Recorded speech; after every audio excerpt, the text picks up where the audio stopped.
अनि पहिले त गाउँतिर त अब त्यही ढुङ्गामै गोड्ने ढुङ्गामै पकाउने होइन त्यसो गर्थ्यो अरे तर अहिले त के अब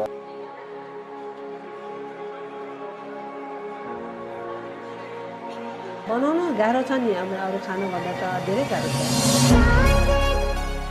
दोकानको त धेरै बोलाएर कुट्नुपर्छ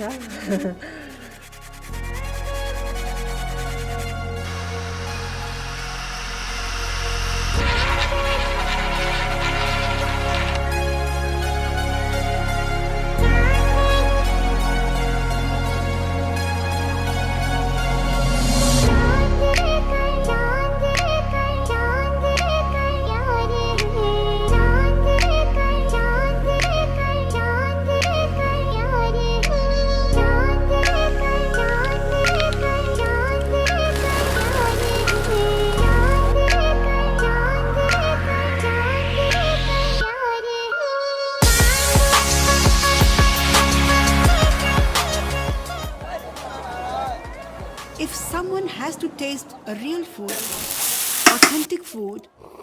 it has to be street food.